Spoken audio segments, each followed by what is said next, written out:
የተወደዳችሁ አድማጭ ተመልካቾች እንዴት ሰነበታችሁ? ያላችሁበት እግዚአብሔር የአምላካችን እና የፈጣሪያችን ሰላምና ጸጋ ይብዛላችሁ። ከዚህ ከፓሮሲያ ሚሽን ወይም ዳዊት ነኝ። ዛሬ ወደ እናንተ አንድ በጣም አስቸኳይ እንደገና ደግሞ አስፈላጊ ርዕሰ ጉዳይ ይዤ ነው የመጣሁት። ይህ የመጽሐፍ ቅዱስ ጉዳይ ነው ወይም ርዕሰ ጉዳይ ነው የምንመለከተው።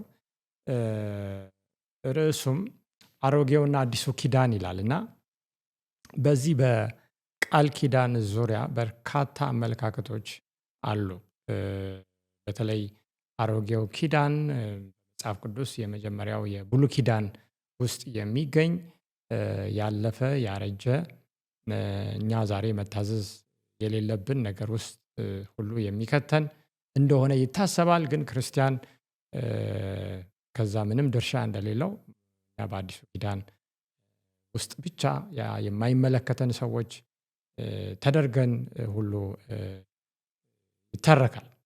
ስለዚህ ምን ማለት ነው? እንደው ቃል ኪዳን ምን ማለት ነው? አሮጌው ኪዳን የትኛው ነው? አዲሱ ኪዳን የትኛው ነው? መጽሐፍ ቅዱስ ስንት ኪዳን እንዳለ ያስተምረናል። ከቨናንት የሚባለው እሱን እንመለከታለን እና አብራችሁ እንድትቆዩ ጋብዛችኋለሁ። ወዳጅ ዘመዶቻችሁን እንዲሁም የቤተ ክርስቲያን ወይም የቤተሰብ አባሎች የሆኑትን ሁሉ እንድትጋብዙ ወደዚህ አብረን መጽሐፍ ቅዱስን በእነዚህ ተከታታይ የጥናት ጊዜ እንድናጠና ጋብዛችኋለሁ። ሁላችንም በልባችን ፈጣሪ እንዲያስተምረን የተማጸንን የጸለይን ቃሉን እንድናጠና ጋብዛችኋለሁ።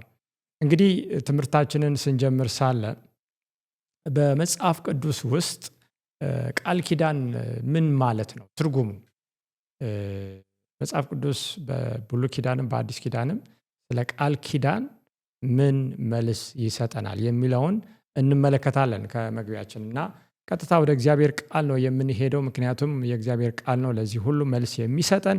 መላምቶችን፣ ታዋቂ የሆኑ አመለካከቶችን እንዲሁም ደግሞ ብዙ ሰዎች የጻፉለትን በከተማ ወይም በየአደባባዩ ገኖ የሚታይ ብዙ ሰዎች የተቀበሉትን ነገር አይደለም በእምነታችን መሰረት ማድረግ ያለብንና ቃሉ ምን ይላል? ወደ ሐዋርያው ጳውሎስ መልእክት በተለይ ወደ ኤፌሶን ቤተክርስቲያን የጻፈውን ነው የምንመለከተው። ኤፌሶን ምዕራፍ 1 ከቁጥር 4 እስከ 5 እንዲህ ይላል።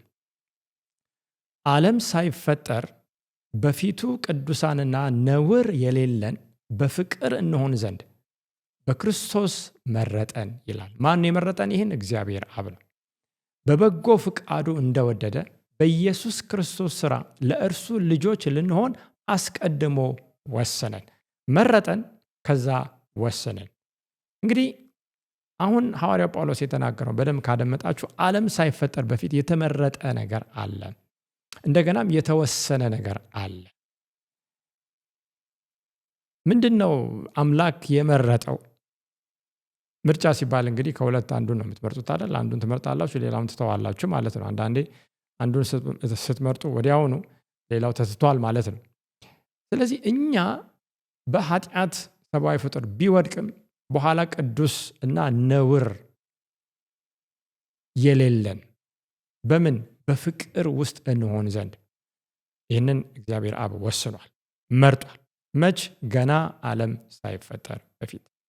እንግዲህ ዓለም ሳይፈጠር በፊት በሌላ በመጽሐፍ ቅዱስ ክፍል የእግዚአብሔር በግ ወይም ጌታችን ኢየሱስ ክርስቶስ እንደታረደ መጽሐፍ ቅዱስ ያስተምረናል። ያ ማለት ነው ምን ማለት ነው? በእግዚአብሔር ሐሳብ ውስጥ ሰው በሚወድቅበት ጊዜ ጌታ ኢየሱስ ክርስቶስ አንድያ ልጁን እንደሚሰጥ አባት ወስኗል ማለት ነው። ይሄ በመለኮት ውስጥ አስቀድሞ የተወሰነ ጉዳይ እንደሆነ እንመለከታለን።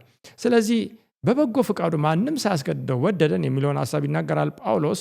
ከዛ በኋላ በኢየሱስ ክርስቶስ ሥራ ለእርሱ ልጆች ልንሆን፣ አሁን በዋናነት አምላክ በዚህ ውስጥ የገባውን ቃል ኪዳን እናያለን። የእግዚአብሔር ልጆች ልንሆን ቃል ኪዳን አለው አምላክ። ዛሬም ለምንሰማ ሰዎች የቃል ኪዳኑ ዋናው መርህ ከጀርባ ሆኖ መነሻ ሐሳብ የሚሆነው የቃል ኪዳኑ ሰብአዊ ፍጡር የዲያብሎስ ልጅ ሳይሆን የእግዚአብሔር ልጅ እንዲሆን ነው። ይሄ የአምላክ ቃል ኪዳን ነው። ከዚህ ጋር ተያይዞ አንድ ጽሑፍ ላነብላችሁ እወዳለሁ። እናንተም ከስክሪኑ ላይ ትመለከታላችሁ። ከመጽሐፍ ላይ የተወሰደ ነው። ማኑስክሪፕት ከሚል መጽሐፍ ቅጽ 9 ላይ በ1896 የተጻፈ ነው። በዚህ በቃል ኪዳን ዙሪያ የሚናገረውን እንመልከት። የምድር መሰረት ሳይጣል በፊት ታዛዥ የሆኑት ሁሉ ምን የሆኑት ሁሉ? ታዛዥ የሆኑት ሁሉ እንዲሁም በቀረበው የተትረፈረፈ ጸጋ አማካኝነት በባህሪያቸው ቅዱሳንና በእግዚአብሔር ፊት ያለ ነቀፋ የሚሆኑት ሁሉ የእግዚአብሔር ልጆች እንዲሆኑ ቃል ኪዳን ተገብቶ ነበር። የምድር መሰረት ሳይጣል አምላክ የገባው ቃል ኪዳን አለ። ይህንን ቃል ኪዳን ከማን ጋር ነው የገባው ብላችሁ ልጠይቁ ትችላላችሁ። አዳም አልተፈጠረም፣ ሰማይና ምድር አልተፈጠረም፣ ሰብአዊ ፍጡር የለም። እንደገና ኃጢአት ገብቶ ሰው አልወደቀም። እንዴት ነው አምላክ ይህንን ቃል ኪዳን የሚገባው? ወገኖቼ የቃል ኪዳን ወይም የድነት እቅድ ኃጢአት ከገባ በኋላ የመጣ ሀሳብ አይደለም። አምላክ አስቀድሞ ያውቃል። ይህንን አስቀድሞ ይህንን ምን አዘጋጅተዋል? አቅርቦት ወይም ፕሮቪዥን የሚባለው።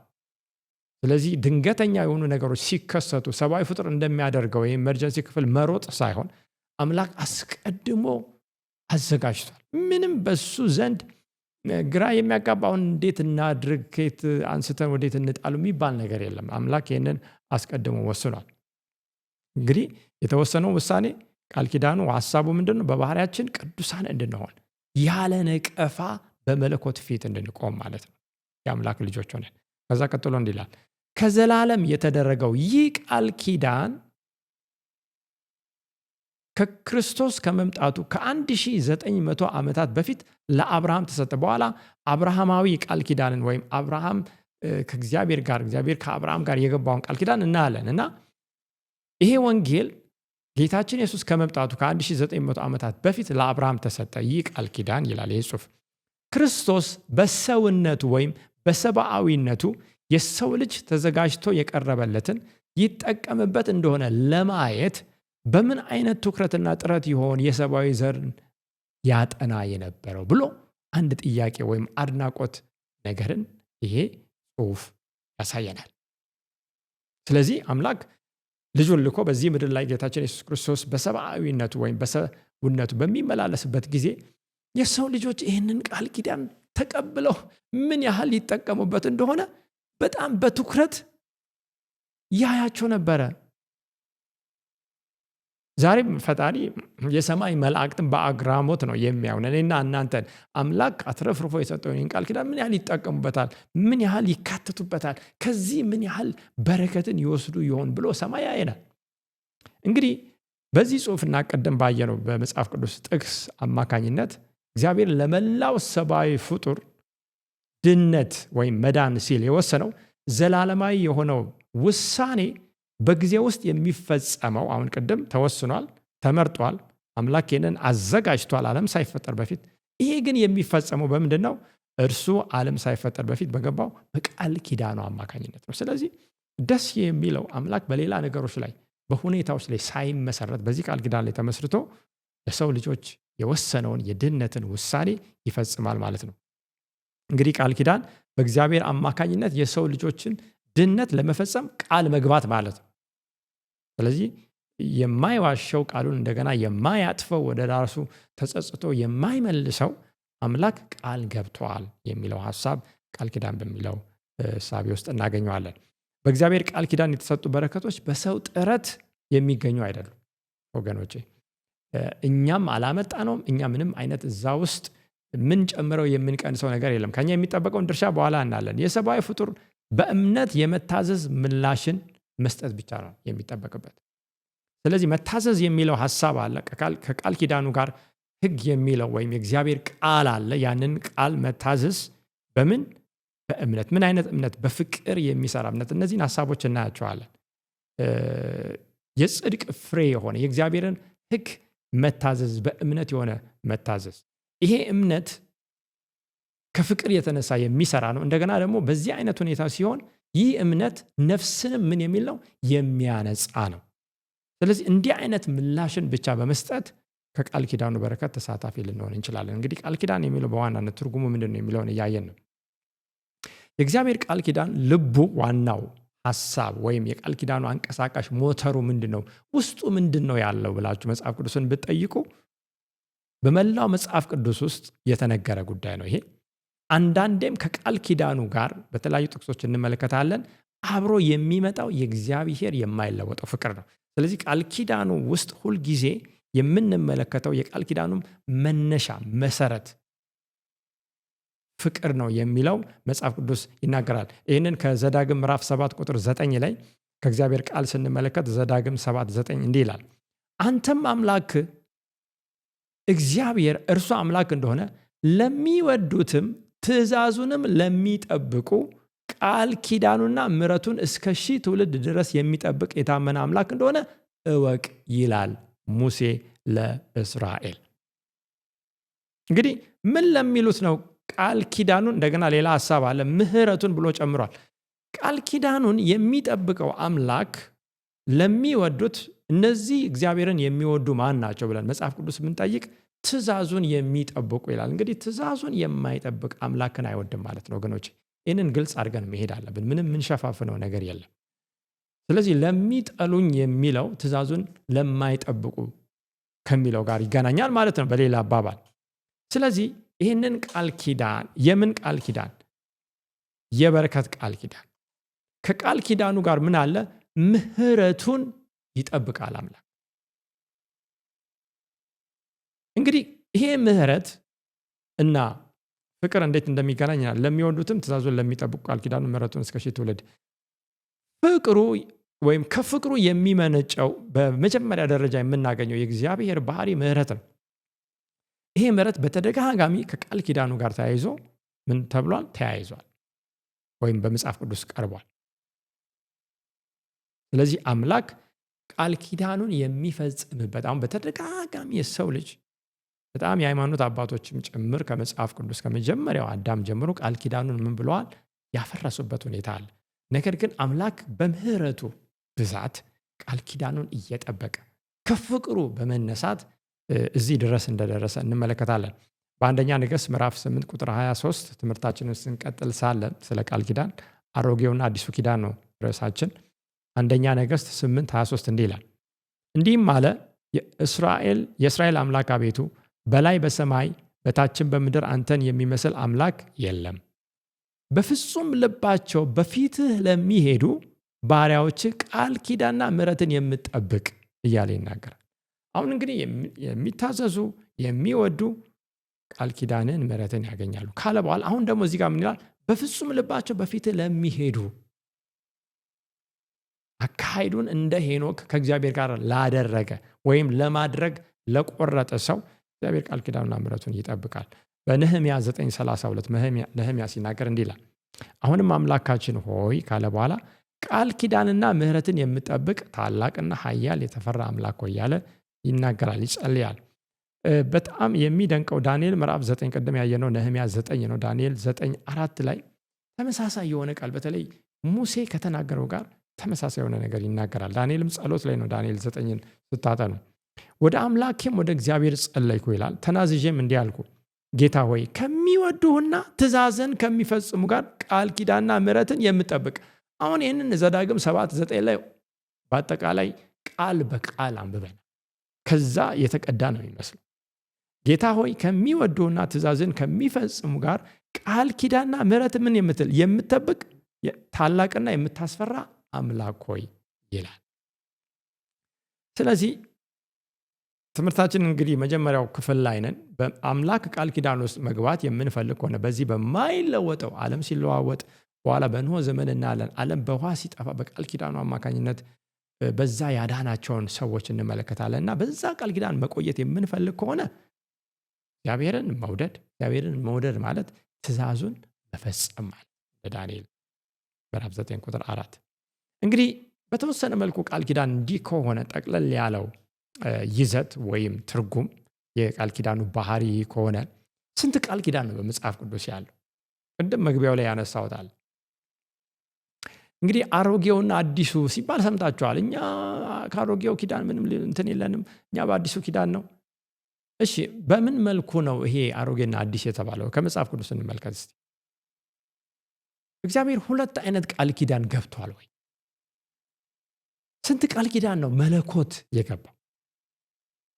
ወገኖቼ ምንም እንኳን መጽሐፍ ቅዱስ ቃል ኪዳንን በተመለከተ አንዳንድ ቦታ እንመለከታለን በብዙ ቁጥር ያስቀመጠው ቢሆንም በመሰረታዊ መልኩ ግን እግዚአብሔር ሰውን ለማዳን የገባው ቃል ኪዳን ስንት ነው? አንድ ነው። በዚህ መጽሐፍ ቅዱስ የምናገኘው አንድ የድነት ቃል ኪዳን ብቻ ነው። ይሄው አንዱ ቃል ኪዳን በተለያየ ጊዜ ለተለያየ ትውልድ በተለያየ ወቅትና ሁኔታ እየተደጋገመ ያው አንዱ ቃል ኪዳን ሲሰጥ እናያለን። እንመልከት። ለምሳሌ በሮሜ ምዕራፍ 9 ቁጥር 4 ሐዋርያው ጳውሎስ ስለ እስራኤል መብቶች ወይም እስራኤል የእግዚአብሔር ሕዝብ በመሆኑ ያገኘው በረከት ምንድን ነው ብሎ በሚዘረዝረው ውስጥ አንዱ ቃል ኪዳን እንደሆነ ተጠቅሷልና የአማርኛው ቃል ኪዳኖች አይልም፣ ቃል ኪዳን ነው የሚለው። የእንግሊዝኛውን ስናይ ግን ኮቨናንትስ ወይም ቃል ኪዳኖች ብሎ አስቀምጧል። እኔ አማርኛውን ላንብብ። ሮሜ 9:4 እንዲህ ይላል፣ እነርሱ እስራኤላውያን ናቸው። ከዛ በኋላ ምን ይላል? ልጅነትና ክብር፣ የልጅነትና የክብር እንደገና ኪዳንም የሕግም መሰጠት የመቅደስ ስርዓት የተስፋው ቃላትም ለእነርሱ ናቸውና። እንግዲህ እነዚህ እስራኤል የነበረው ይሄ አካላዊ በአይን የሚታየው የሚዳስሰው የሚጨበጠው ጥንታዊ እስራኤል የነበረው ምን ነበረ? በረከት ወይም መብቶች ነበሩ። ከአምላክ ጋር ከመገናኘቱ ከአምላክ ጋር ቃል ኪዳን ከመግባቱ የተነሳ እስራኤል የበኩር ልጄ ነው ይላል። የእግዚአብሔር ክብር በቤተ መቅደሱ በቅድስተ ቅዱሳን በምሕረት መቀመጫው በዛ በቃል ኪዳን ታቦት ሸካይና የሚባለው ክብር ይገለጥ ነበረ። እግዚአብሔር ደግሞ ኪዳን ገብቷል። አሁን ኪዳን የሚለውን የእንግሊዝኛውን ሐዋርያው ጳውሎስ ከግሪኩም ጀምሮ ስናይ ኮቨናንትስ ኪዳኖችም ለእስራኤል ነበሩ ይላል። እንግዲህ ስንት አይነት ኪዳን ያለው? እንደዚህ ሲል አሮጌና አዲስ ኪዳን ማለቱ ነው? ከአንድ በላይ ኪዳን አለ ማለቱ ነው? ነገሩ እንደዛ እንዳልሆነ እናያለን። ወደ ኤፌሶን ልውሰዳችሁ ወገኖቼ፣ እያጠናችሁ ከሆነ ከኔ ጋር መጽሐፍ ቅዱስ እያያዛችሁ ከሆነ ኤፌሶን 2:12 እንዲህ ይላል፣ በዚያን ዘመን ከእስራኤል መንግስት ርቃችሁ፣ እንግዲህ ለአሕዛብ ነው የሚናገረው፣ ወይም በፊት አሕዛብ ለነበሩት አሁን ወደ ክርስትና ለመጡት ሰዎች ነው የሚናገረው። ለተስፋውም ቃል ኪዳን እንግዶች ሆናችሁ በዚህ ዓለም ተስፋን አጣችሁ ከእግዚአብሔርም ተለይታችሁ ያለ ክርስቶስ ነበራችሁ ለሚለው የእንግሊዝኛውን ስናይ the covenants of promise ለተስፋው ምን ቃል ኪዳኖች እንግዶች ናችሁ ይላል። በጣም ጥሩ እናጥራ። ስንት ኪዳን ያህል? ሐዋርያው ጳውሎስ እንደዚህ ቢል መጽሐፍ ቅዱስ ነው ያነበበ። በኋላም እንደው አንድ ስፍራ እነዚህ ሁለቱ ኪዳኖች ናቸው ብሎ በግልጽ የሚናገርበት አለ። ምን ማለት ነው? አምላክ በተለያየ ጊዜ እግዚአብሔር ከሰብአዊ ፍጡር ወኪሎች ጋር የገባው ቃል ኪዳን ቃል ኪዳኖች ተብሎ በብዙ ቁጥር ተቀምጧል። አዳማዊ ቃል ኪዳን አለ። አዳም በቃል ኪዳኑ አልጸናም፣ ወድቋል። እግዚአብሔር በምህረቱ ግን ሌላ ረዥም ርቀት ሄዶ እግዚአብሔርን የሚታዘዝ ትውልድ አስነስቷል። ከአብርሃም ጋር ቃል ኪዳን ገብቷል። አብርሃም ሙሉ በሙሉ ጠብቋል ወይ? እንነጋገራለን በኋላ። ነገር ግን በምህረቱ ቃል ኪዳኑን ጠብቋል። ይስሐቅ ያዕቆብ ጋር እግዚአብሔር ቃል ኪዳን ገብቷል። አዎ፣ በተለያዩ ትውልዶች ጊዜ አምላክ ያንኑ ኪዳን በተደጋጋሚ ገብቷል። እነዚህ በብዙ ቁጥር ተገልጠዋል። ይሄ አንዱ ነው። ይህም እርሱ በተለያዩ መንገዶችና ሁኔታዎች ውስጥ ሆኖ በተደጋጋሚ የማዳን እቅዱን እንደማይለውጥ የሚያረጋግጥ ጉዳይ ነው። ሕዝቡ የሚፈልገው ፍላጎት ምንድን ነው ብሎ አምላክ በእቅዱ ወደፊት የገፋበትን ሁኔታ እንመለከታለን። ታማኝ ከሆነው መጨረሻ ላይ ስናይ እንደውም ቅሬታ ከሆነው ሕዝብ ጋር ያንን የመጀመሪያውን ቃል ኪዳን እየገባ እየደጋገመ እየጠበቀ ይሄዳል እንጂ አምላክ ከመጀመሪያው አንስቶ አሮጌ ኪዳን የሚባል ከዛ በኋላ ሳይሆን ሲቀር አይ ብሎ ተጸጽቶ ሌላ አዲስ ኪዳን ያመጣው ጉዳይ የለም። ችግሩ ሁሌ አምላክ ከሚሰጠው ኪዳን ሳይሆን ኪዳኑን ከሚቀበለው ሕዝብ ነበረ። እንግዲህ ታዲያ እያንዳንዱ ቃል ኪዳን አሁን የምንመለከተው ቀጥለን ነጠላ የሆነውን የድነት ዓላማ ከማሳካት አንድ የሆነውን የድነት ዓላማ ከማሳካት አኳያ የራሱን ድርሻ ይጫወታል ማለት ነው እንጂ ከአንድ በላይ ቃል ኪዳን እንዳለ መጽሐፍ ቅዱስ በፍጹም አሳይ። ይህንን በደንብ አጥንታችሁ ራሳችሁ መድረስ ትችላላችሁ፣ መጽሐፍ ቅዱስ በሚናገረው መሰረት ማለት ነው። እስቲ አዳማዊ ቃል ኪዳን እንመልከት። እንግዲህ በምዕራፍ 3 ዘፍጥረት ላይ ማለት ነው ኃጢአት እንዴት እንደገባ መጽሐፍ ቅዱስ ያትታል። ከዛ በኋላ ዘፍጥረት 3:15 ላይ ነው በቀጥታ የምንሄደው። እንግዲህ ቀውሱ ወይም ክራይሲሱ ከተፈጠረ በኋላ አምላክ አስቀድሞ ቅድም የተናገርነውን ዓለም ሳይፈጠር በፊት ያስቀመጠውን ያንን ቃል ኪዳን ወደ ተግባር ሲያመጣ እንመለከታለን። እንዲህ ይላል ዘፍጥረት 3:15 በአንተና በሴቲቱ መካከል በዘርህና በዘሯ መካከል ጠላትነትን አደርጋለሁ። ለማን ነው የተናገረ? አዎ እባቡም እየሰማ ነው፣ ሰይጣንም እየሰማ ነው። እንግዲህ ሰይጣን ሴቲቱን ነው አይደል እንዴ በእባብ አማካኝነት ምን ያለው ያሳተው። ይህንን እኔ ጠላትነት አደርጋለሁ አለ። ይህንን ጠላትነት የተጀመረው ወገኖቼ አዳም ወይም ሰው ሳይሆን በክፉና በመልካም መካከል ጥል እንዲኖር ያደረገው ይህንን ጦርነት እዚህ ዘፍጥረት 3:15 ላይ አምላክ ሲያውጅ ራሱ እናያለን። ይሄ ጥሩ የሆነ ነገር ነው። እርሱ ይላል፣ እርሱ ማን ነው? የሴቲቱ ዘር ራስህን ምን ይላል? ይቀጠቅጣል።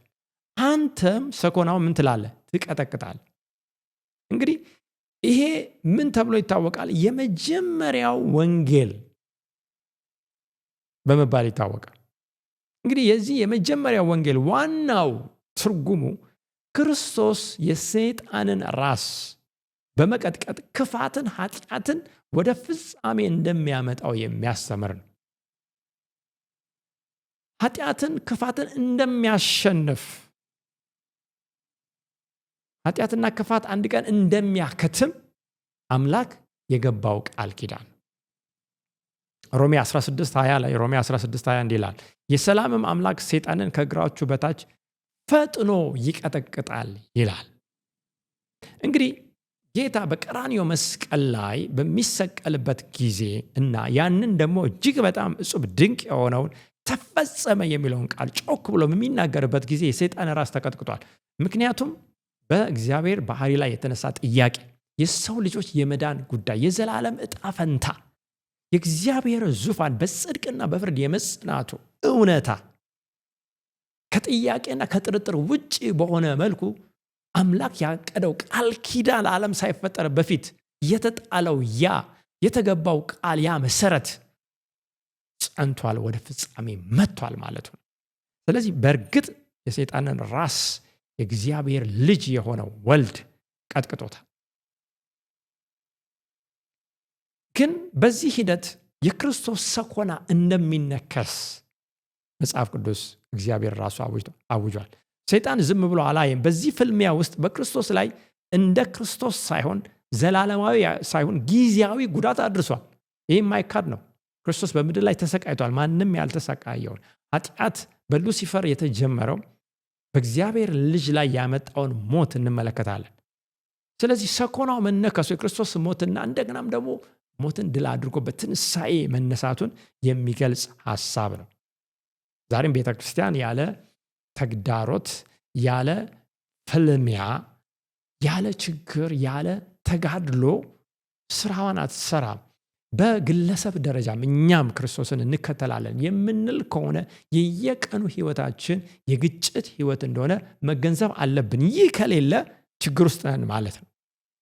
ምክንያቱም ያለነው ሰይጣን ባለበት በዚህ ዓለም ነው። የለበስነው ሁሌ የእግዚአብሔርን ፍቃድ ሳይሆን የሰይጣንን የስጋን ፍቃድ ለማድረግ የሚፈልግን ማንነት ነው። ስጋዊ አስተሳሰብ አለ፣ መንፈሳዊ አስተሳሰብ አለ። እነዚህ ሁለቱ ምን ይላሉ? እርስ በርስ ሁሌ ይቃቃራሉ እንጂ አይስማሙም። ስለዚህ ይህ ፍልሚያ፣ ይሄ ሰኮናን የመንከስ እሳቤና የክርስቶስ ደግሞ ራስን የመቀጥቀጥ የታላቁ ተጋድሎ በየቀኑ እኛም የምናልፈው ጉዳይ ሲሆን ክርስቶስን ግን በመምረጥ በማመን እሱ ድል እንዳደረገ በየቀኑ ድል ማድረግ ይገባናል፣ ይቻላል።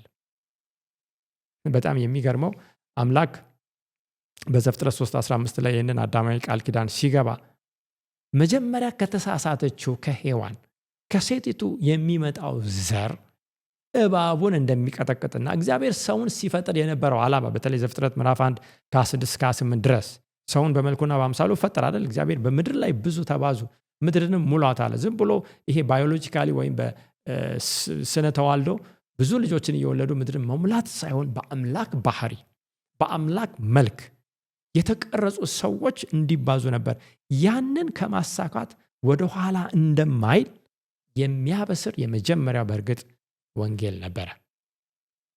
ከዛ በኋላ ኖሃዊው ቃል ኪዳን እንመለከታለን። ኖሃዊው ቃል ኪዳን እግዚአብሔር ከኖህ ጋር የገባው ቃል ኪዳን ነው።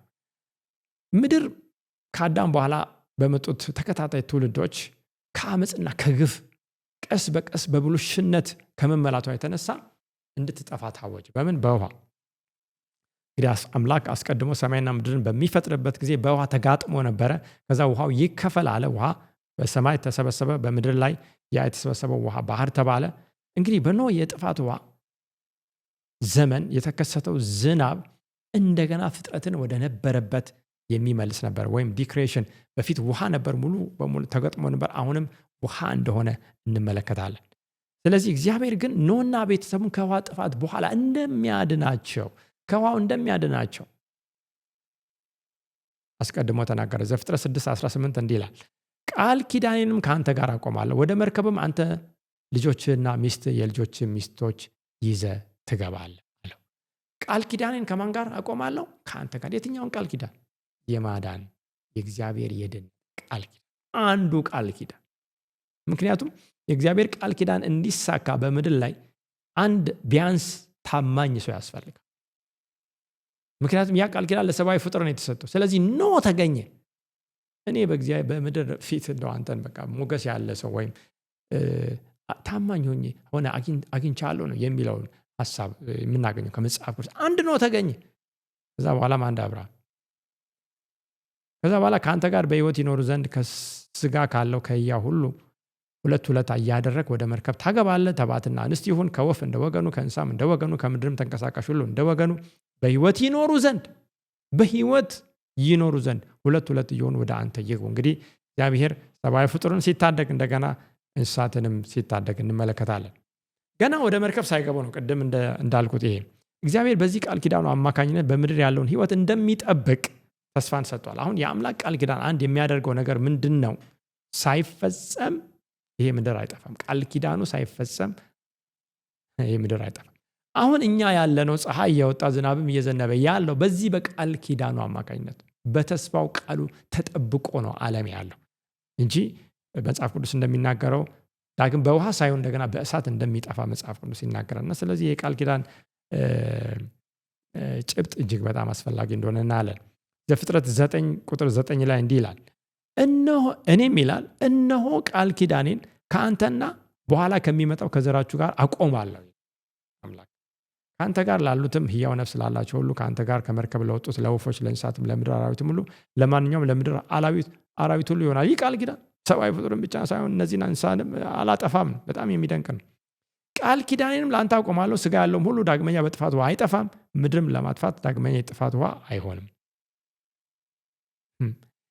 ወገኖቼ እግዚአብሔር ወደ መርከብ ከመግባታቸው በፊት እንደገና ደግሞ ከወጡ በኋላ ይህንን ቃል ኪዳን እየደገመ ይናገራል። እነዛ ምንድን ነው የሚያጽናናል? አሁን እኔና እናንተ በዚህ ሊጠፋ ባለው ዓለም ውስጥ ቀውጢ በሆነበት ዓለም ውስጥ እንግዲህ ሰሞኑን የነዳጅ ችግር እንዴት እያደረገ እንደሆነ ምን እያሳሰባችሁ እንደሆነ አላቅም። መንቀሳቀስ የማይቻልበት ሰው ከአንድ ቦታ ወደ ሌላ ቦታ ትራንስፖርት የማያገኝበት ሁኔታ ነው። ገና ምድር ይለዋወጣል። እኔ የጥፋትና የዚህ የጨለማ ነቢይ ሆኜ አይደለም እዚህ የተቀመጥኩት። ነገር ግን ቃሉ የሚናገረው ነገ የተሻለ ነገር አይመጣም። ቀውጢ ነበር አይደል? በኖህ ጊዜ ውሃ ምድርን ሲያጠፋ ቀላል አልነበረም። ነገር ግን የዘላለምን ቃል ኪዳን በምንመለከትበት ጊዜ ጸንተን መቆም እንችላለን። ምክንያቱም ቃል ኪዳኑ ምን አይልም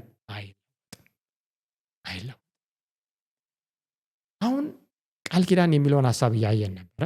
ዘላለማዊ የሚለውን ሀሳብ እንመለከታለን። ዘፍጥረት 9:16 ላይ ከኖህ ጋር በሚነጋገርበት ጊዜ እግዚአብሔር እንዲህ አለ፣ ቀስቲቱም በደመና ትሆናለች፣ በእኔና በምድር ላይ በሚኖር ስጋ ባለው በሕያው ነፍስ ሁሉ መካከል ያለውን የዘላለም ቃል ኪዳን ለማሰብ አያታለሁ ይላል። እንግዲህ ሬንቦ የምንለው ወይም ይሄ ቀስተ ደመና የሚለውን ቀስትን በደመና ውስጥ እግዚአብሔር አደረገ። ያንን በማይበት ጊዜ አንድ ነገር አስባለሁ ለማሰብ ይላል። የዘላለም ቃል ኪዳን። ቃል ኪዳኑ የአምላክ ምንድን ነው የሚለው ሀሳብ ተጨመረበት። የዘላለም እንግዲህ ዘላለማዊ ቃል ኪዳን ነው የገባው ማለት ነው ከሰብአዊ ፍጡር ጋር። ዘላለማዊ የሚለው አንዱና ዋነኛው ትርጉም ሰብአዊ ፍጥርን ሁሉ የሚመለከት ነው። ደግመዋለሁ ይህንን ሀሳብ በደንብ ስሙ ወገኖቼ። ዘላለማዊ ቃል ኪዳን የሚለው ለሁሉም ሰብአዊ ፍጡር የተሰጠ የምህረት ቃል ኪዳን ስለሆነ ስለዚህ ዝናብ ዘንቦ ከቆመ በኋላ በምናየው በደመና ውስጥ የሚወጣው ያ ቀስተ ደመና ዘላለማዊ ቃል ኪዳን ምን ይላል? ያስታውሰናል። ስለዚህ በኖህ ዘመን ብቻ ላለው ወይም ለሱ ልጆች ከሱ ቀጥሎ ወዲያውኑ ለመጡ ትውልዶች ሳይሆን እስከ ዓለም ፍጻሜ ድረስ ላለው ሕዝብ ይሄ ቃል ኪዳን ተፈጻሚ ይሆናል ወይስ አይሆንም? አዎ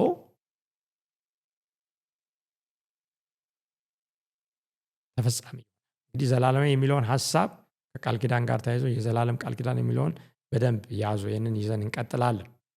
እንግዲህ ከኖህ በኋላ ምንድን ነው የሆነው? እንግዲህ ከኖህ ጋር እግዚአብሔር ኪዳን ከገባ በኋላ ኖህ ከመርከብ ከወጣ በኋላ ተክሎ ካገኘው ወይን በመጠጣት ከመጠን በላይ ማለት ነው በምድር ላይ እንደገና እርግማን እንደመጣ እንመለከታለን በመስቀል።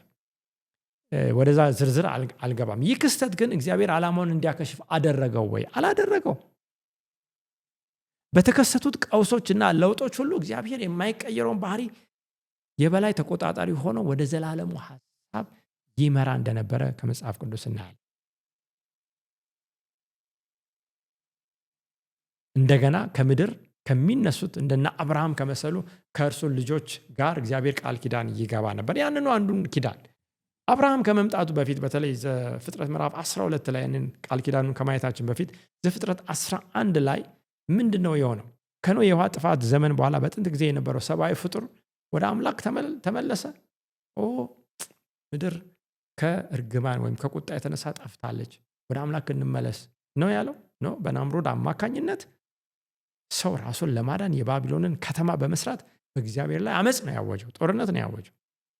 እንግዲህ በሰይጣን ከመጋረጃው በስተጀርባ ሆኖ ይህንን ስራ ሲመራ የነበረው እሱ እንደሆነ ይህም ከተማ ግንብ እንደተሰራ በእሱን እናውቃለን። የእግዚአብሔርን የመጀመሪያውን እቅድ ለማክሸፍ ነው። ከመለኮት ውጭ የሆነን መንግስት ለማቋቋም ነው። በምድር ላይ የራሳቸውን ስም ለማስጠራት ነው። እንግዲህ ባቢሎን የድብልቅልቅ የግራ መጋባት ሐውልት ሆኖ ቀርቷል። ዛሬ መንፈሳዊ ባቢሎን አለ፣ ሰው በራሱ መንገድ ለመጽደቅ የሚሄድበት መንገድ። በዚህ ሁሉ ታማኝነት በጠፋበት ሰዓት ነው እንግዲህ እግዚአብሔር አብርሃም የሚባል አንድ ሰው ያገኘው ከከላዳውያን ኡር ያወጣው። ዘፍጥረት 12:1 ላንብብ። እንዲህ ይላል። ዘፍጥረት 12:1 እናንተ ከኔ ጋር አንብቡ፣ የምታደምጡ አድምጡ፣ በስክሪኑ ላይ ትመለከታላችሁ። እንዲህ ይላል ዘፍጥረት 12:1 እግዚአብሔርም አብርሃምን አለው ከአገር ከዘመዶችም ከአባትም ቤት ተለይተ እኔ ወደማሳይ ምድር ውጣ፣ ታላቅ ሕዝብም አደርግሃለሁ፣ እባርክሃለሁ፣ ስምህንም አከብረዋለሁ። ይህ ቃል ኪዳኑ አንዱ አካል ነው። በረከት ለበረከትም ሁን፣ የሚባርኩንም እባርካለሁ፣ የሚረግሙንም እረግማለሁ፣ የምድር ነገዶችም ሁሉ በአንተ ይባረካሉ ካለው በኋላ በተለይ ዘፍጥረት 15 ቁጥር 5 ላይ ሄዳችሁ ስታዩ ወደ ሜዳም አወጣውና ወደ ሰማይ ተመልከት፣ ከዋክብትንም ልትቆጥራቸው ትችል እንደሆነ ቁጠር አለው። ዘርም እንዲህ። እንግዲህ ይህ ቃል ኪዳን ለሁሉም የመዳን ታሪክ ሂደት እጅግ መሰረታዊ የሆነ ነው። እግዚአብሔር ከአብርሃም ጋር ይገባል። በእግዚአብሔር አማካኝነት ለሰብአዊ ፍጡር የተሰበከ የመጀመሪያ ወንጌልም ተብሏል። ይህን እንዴት ነው የምናውቀው? ገላትያ ምዕራፍ 3 ቁጥር 6 ላይ ሐዋርያው ጳውሎስ ሲናገር እንዲህ ይላል። እግዚአብሔር ባሪያ እንዲሁ አብርሃም በእግዚአብሔር አመነና ምን ሆኖ ተቆጠረለት? ጽድቅ ሆኖ ተቆጠረለት። ምንድን ነው ያመነው ወገኖቼ? ይህንን እግዚአብሔር የተናገረውን ቃል ኪዳን ነው። በምን? በእምነት አምላክ የገባውን ተስፋ በእምነት በሚቀበልበት ጊዜ ምን ሆኖ ተቆጠረለት? ጽድቅ ሆኖ ተቆጠረለት። እንኪያስ ይላል ጳውሎስ ከእምነት የሆኑት እነዚህ የአብርሃም ልጆች እንደሆኑ ወቁ። ወገኖች ዛሬ ብዙ አይነት አመለካከት አለ አይደል? እንዴ ከአብርሃም ዘር የሆነው የእስራኤል ወገን የሆነው ዛሬ መካከለኛው ምስራቅ ላይ የሚገኘው እስራኤል የሚባለው የፖለቲካ ጂኦግራፊ በዛ የሚታወቀው ነው ተብሎ ይታወቃል። ያ በፍጹም አሳሳች ትክክል ያልሆነ አመለካከት ነው ወገኖች። ይሄ አንቲሴሚቲዝም ወይም እዛ ያሉ አይሁዶችን የመቃወም እነሱ ከዚህ በኋላ ተስፋ የላቸውም የሚል ትምህርት አይደለም። እነዛም አላም እግዚአብሔርን ክርስቶስ ኢየሱስን በማንኛውም ጊዜ መቀበል እንደማንም ሰው መዳን ይችላል። ነገር ግን የአብርሃም ልጆች የሆኑት ከምን የሆኑት ናቸው እንጂ በስጋ ከዘር ነገድ ከዛ ወገን የሚወለዱ አይደሉም ማለት ነው። መጽሐፍም እግዚአብሔር አሕዛብን በእምነት እንዲያጸድቅ አስቀድሞ አይቶ በአንተ አሕዛብ ሁሉ ይባረካሉ ብሎ ወንጌልን ለአብርሃም አስቀድሞ ሰበከ። ለአብርሃም አስቀድሞ ሰበከ እንጂ ያ ወንጌል በአብርሃም አማካኝነት ልክ እንደ አብርሃም ማለት ነው አምነው የሚጸድቁትንም አሕዛብ ከሩቅ ምን ይል ነበረ? ይመለከት፣ ያካትት። ዛሬም ይህን ለሚቀበሉ ሁሉ ከዚህ ቃል ኪዳን በረከት ተሳታፊ እንደሚሆኑ በእምነት አሕዛብ መጽደቅ እንደሚችሉ ይናገራል። እንደዚህ ከእምነት የሆኑት ካመነው ከአብርሃም ጋር ምን ይላሉ? ይባረካል። ከእምነት የሆኑት ይሄ በጣም በተደጋጋሚ ቢነገር በጣም በዛ አይባልም። የሚያስፈልገው የማይታየውን የእግዚአብሔር ቃል የተናገረውን ያንን ተስፋ ብቻ በእምነት ምን ማለት ነው? መጨበጥ ነው፣ መጠማጠም። ከዛ በኋላም በመታዘዝ ሕይወት መመላለስ። እንግዲህ ለአብርሃም የተገባው ቃል ኪዳን በእምነት የሚገኝ ጽድቅን ወይም መዳንን የሚያካትት ስለሆነ በጣም ደስ የሚል ሀሳብ ነው አይደል? እናንተም እንደምትስማሙ ተስፋ አደርጋለሁ። ቃል ኪዳኑም በስጋ የአብርሃም ዝርያዎች እስራኤላውያን ለሆኑት ብቻ እንዳይደለ መጽሐፍ ቅዱስ ደጋግሞ ይናገራል። አሕዛብ ሁሉ በእርሱ አማካኝነት የሚባረኩበት እንደሆነ እናያለን። ይህንን ደግሜ ማንበብ አለብኝ ወገኖች። ይሄም ተነቦ ዛሬ ብዙ ወገኖቻችን ክርስቲያን ወንድሞች እህቶች በመካከለኛው ምስራቅ ያለችው እስራኤል ናት ለዓለም ተስፋ ብሎ መጠባበቅ እጅግ በጣም የሚያሳዝን የሚያስፈልገው ሰማይም እኛን የሚጠብቀው በልጁ በኢየሱስ ክርስቶስ ማመን ብቻ ነው። እሱን በማወቅ ብቻ ነው ድነት ያለው የአብርሃም ዘር ተብለን ልንጠራ የምንችለው። ገላትያ 3:15 ላይ እንዲህ ይላል፣ ወንድሞች ሆይ እንደ ሰው ልማድ እላለሁ የሰው እንኳን ቢሆን እርግጠኛውን ኪዳን ማንም አይንቅም ወይም አይጨምርበትም ካለ በኋላ ለአብርሃምና ለዘሩም የተስፋው ቃል ተነገረ ወይም ቃል ኪዳኑ ተነገረ። ምን? ስለ ብዙዎች እንደሚናገር ለዘሮቹም አይሉም። ስለዚህ ስለ አንድ እንደሚነገር ግን ለዘርህም ይላል። እርሱም ማን? ክርስቶስ። ስለዚህ በዘርህ እኔ እባርካለሁ ሲል ምንድን ነው ያለው? ያ ዘር ብዙ ቁጥርን የሚያሳይ ብዙ ትውልዶችን የሚያመላክት ሊቆጠሩ የማይችሉትን የእርሱን ልጆች ሳይሆን የሚያመላክተው በእርሱ በኩል የሚመጣውን አንዱን ዘር ነው። ዘፍጥረት 3:15 ላይ እግዚአብሔር ለመጀመሪያ ጊዜ ወንጌልን ያወጀበት ስፍራ ላይ ገና ለአዳም በኤደን ገነት የተነገረው እርሱም በክርስቶስ ዓለምን እንደሚባርክ ወንጌል ነው። ስለዚህ በእምነት የአብርሃም ዘር አካል የሚሆኑት ሁሉ እግዚአብሔርን የራሳቸው አምላክ አድርገው ያገኙታል። ወገኖች እግዚአብሔርን አምላካችሁ አድርጋችሁ ትቀበላላችሁ። ስለዚህ በእምነት የአብርሃምን ዘር ምን ማለት ነው? መቀበል። ያ አንድ ዘር መጽሐፍ ቅዱስ እንደሚናገረው ለዘርህ ይላል፣ እርሱም ክርስቶስ። የአብርሃም ዘር ይላል። አንዳንድ ሰው መካከለኛ ምስራቅ ላይ ዛሬ ያሉትን አይሁዶች እነሱ የአብርሃም ዘሮች ናቸው። ወገኖቼ መጽሐፍ ቅዱስ ጌታችን ኢየሱስ ክርስቶስን በወንጌል ላይ እናንተ የአብርሃም ልጆች ነኝ ትላላችሁ፣ ነገር ግን የዲያብሎስ ልጆች ናቸው። ምክንያቱም የአባታችሁን የዲያብሎስን ፍቃድ ታደርጋላችሁ፣ እኔ ልትገድሉኝ ትፈልጋላችሁ። አብርሃም እንዲህ አላደረገም ይላል። ጳውሎስም ይህንን የክርስቶስን ቃል ተቀብሎ ነው የአብርሃም ዘር ኢየሱስ ክርስቶስ ነው ዘሩ ብሎ የተናገረው። ያ የሴቲቱ ዘር ያንን የሚቀበል የአብርሃም ልጅ የሚባል ይናገራል።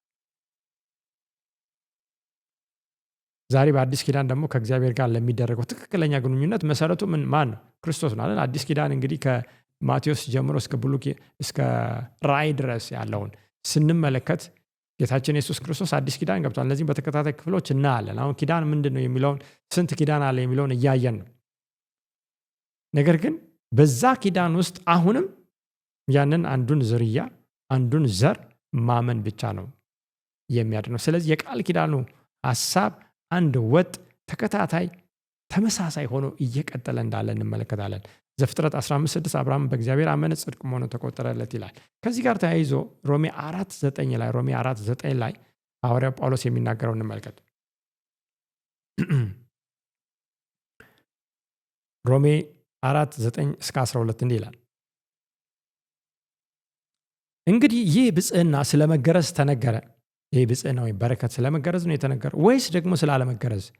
እምነቱ ለአብርሃም ጽድቅ ሆኖ ተቆጠረለት እንላለንና። እንግዲህ መገረዝ አለመገረዝ የሚለው በሌላ ሐሳብ ስናየው ስራን መስራት ማለት ነው። አብርሃም በመስራት ነው የጸደቀው ወይስ በሌላ ይልና እምነቱ ለአብርሃም ጽድቅ ሆኖ ተቆጠረለት።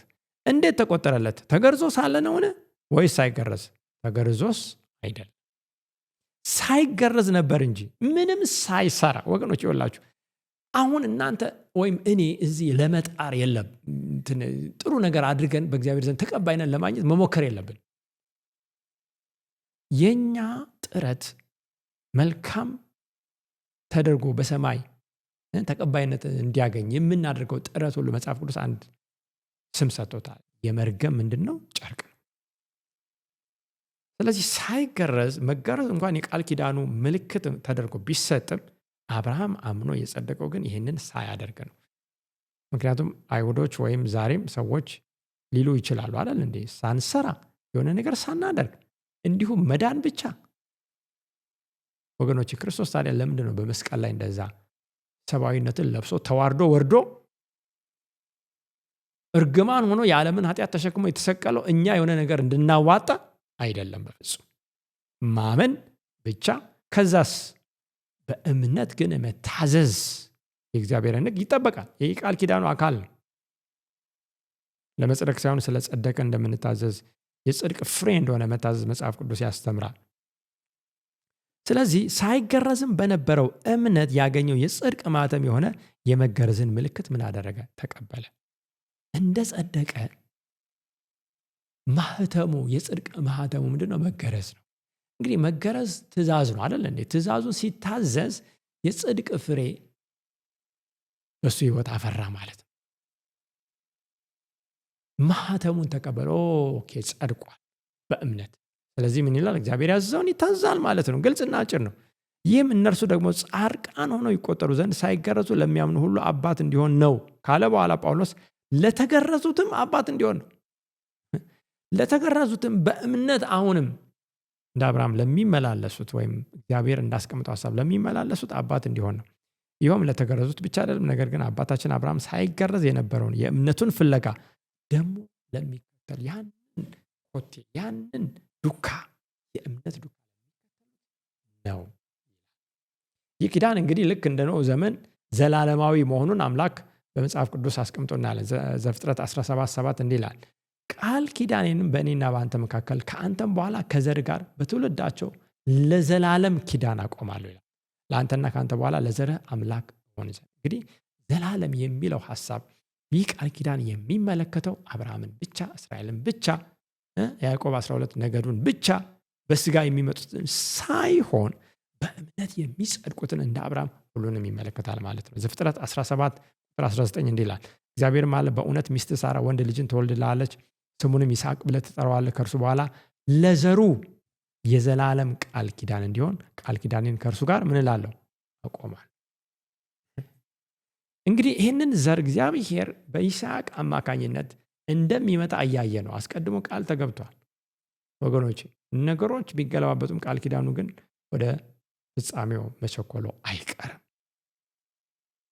አንደኛ ዜና 16:15 አንደኛ ዜና 16:15 ስለ ዘላለም ቃል ኪዳን ሐሳብ ሲሰጥ መጽሐፍ ቅዱስ እንዲህ ይላል። አንደኛ ዜና 16:15 ፍርዱ በምድር ሁሉ ነው፣ ቃል ኪዳኑን ለዘላለም እስከ 1000 ትውልድ ያዘዘውን ቃሉን አሰበ። ለአብርሃም ያደረገውን ለይስሐቅም የማለውን ለያዕቆብ ስርዓት እንዲሆን ለእስራኤልም ካለ በኋላ የዘላለም ኪዳን እንዲሆን ምን አደረገው? አጸና ይላል። እንግዲህ እጅግ የጸና ነው የአምላክ ተስፋ። አብርሃም እንግዲህ በእምነት መጽደቁ የተረጋገጠ ነው። አብርሃም ፍጹም ነበር ወይ? በመታዘዙ አልነበረም። አስቀድሞ ሳራን ሚስቱን ቴናት አለ። እሱ ብቻ አይደለም የሳራን ምክር ሰማ። ምክንያቱም እግዚአብሔር የገባው ቃል ኪዳን እንደ ሰው እንደ ስጋ ሀሳብ ከአለማመን የተነሳ የዘገየ መሰላቸው። የሳራን ምክር ሰማ። ልክ አዳም የሚስቱን ምክር የሔዋን ምክር አደገኛ የሆነውን ሀሳብ እንዳደመጠ ሳራ መጀመሪያ አጋርን ወሰደችለት። ልክ ሔዋን ከተተከለው ዛፍ ፍሬውን እንደወሰደች ሁሉ ሳራም ለአብርሃም አጋርን ሰጠችው። እርሷም ከእርሷ ጋር ተኛ። ሔዋንም ለአዳም ፍሬውን እንደሰጠችና እርሱም እንደበላ ማለት ነው። ስለዚህ በአዳምና በአብርሃም መካከል ተመሳሳይነት ነገር ስንፈልግ ሁለቱም የእግዚአብሔርን ቃል ኪዳን በዚህ ስራቸው ምን ብለው ነበር? አፍርሰው ነበር። በግልጽ መጽሐፍ ቅዱስ ያስተምራል። ነገር ግን ተዋቸው እግዚአብሔር። እንግዲህ ቅድም ትዝ ይላችኋል፣ የቃል ኪዳኑ መሰረት ምንድን ነው? ፍቅር ነው። ከዚህ ፍቅር የተነሳ ምን ይመጣል? ምህረት ይመጣል። አምላክ ቃል ኪዳኑን ጠብቆ የሚይዘው በምኑ ነው? በፍቅሩና በምህረት። ነገር ግን እግዚአብሔር ለአብርሃም ሁለተኛ ምናልባት ሶስተኛ እድል እንደሰጠና ቃል ኪዳኑን እንደጠበቀ እናያለን። አምላክ ይሄ አርጅቷል፣ ይሄ አሮጌ ነው፣ አሁን በቃ አልሆነ፣ አዲስ ኪዳን ልግባ አይልም። ኪዳኑ ዘላለማዊ ነው። ምክንያቱም ቅድም አይተናለን፣ ለዘላለም ነው የሚገባው ቃል ኪዳን። ለዘላለም ገብቶ እንዴት ነው ከ2000 ዓመት በኋላ ክርስቶስ ሲመጣ ሌላ ኪዳን ልግባ የሚል አይደለም። ከሰብአዊ ፍጡር አንጻር እንደገና እድል ተሰጥቶ የሚቀበለው ሰው ግን ለእሱ አዲስ ኪዳን ሊሆን ይችላል። ገላትያ 4:24 ላይ በተለይ ጳውሎስ ስለ አጋርና ስለ ሳራ፣ አጋር ስለወለደችው እስማኤልና ሳራ ስለወለደችው ይስሐቅ ሲናገር እንዲህ ይላል። ገላትያ 4:24 ይህም ነገር ምሳሌ ነው፣ ስለ ምሳሌ ነው የሚያስተምረው ጳውሎስ። እንዲህ ይላል፣ እነዚህ ሴቶች እንደ ሁለቱ ኪዳኖች ናቸውና። ይህ እንግዲህ ሰፊ ሀሳብ ነው፣ እንመልከት። ሁለቱ ሴቶች ሳራ የአብርሃም ሕጋዊ እግዚአብሔር የሚያውቀው ሚስት አለች።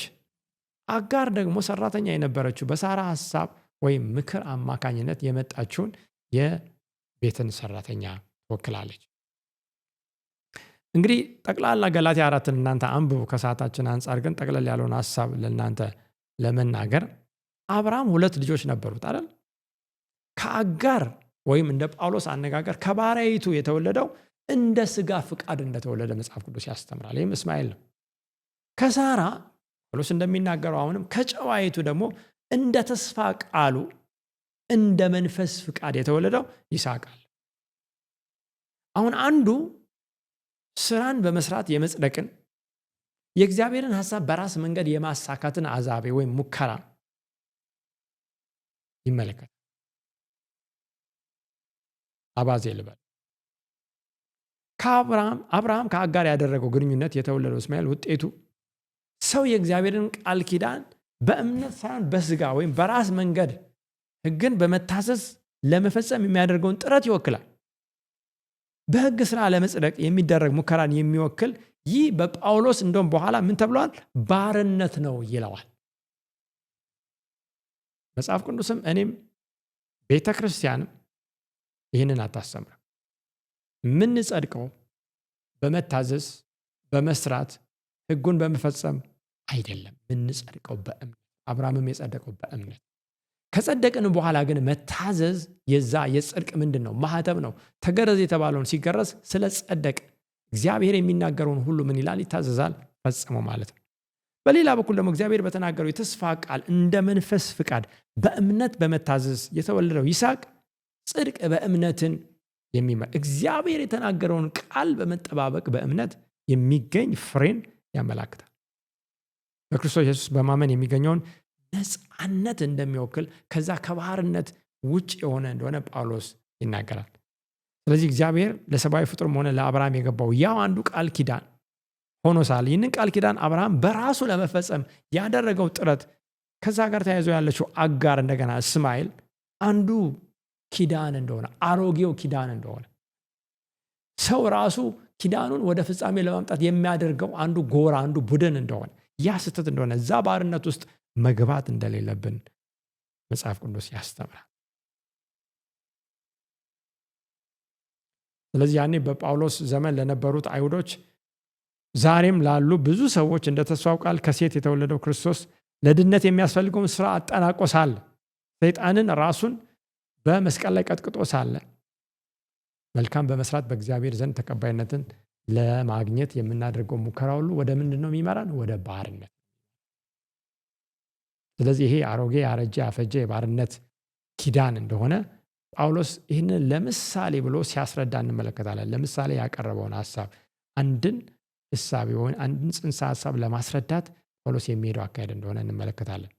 ስለዚህ ወገኖቼ የዛሬውን የመጀመሪያውን ክፍል ስናጠናቀቅ ሳለ በተለይ ጳውሎስ በገላትያ 4:24 ላይ በሁለቱ ኪዳኖች በሴቶቹ አማካኝነት የገለጣቸው ማለት ነው። እነዚህ ሁለቱ ኪዳኖች መካከል ያለውን ልዩነት በደንብ ካወቀን እኛ ከየትኛው ጎራ ነን የሚለውን ልናስብበት ይገባል።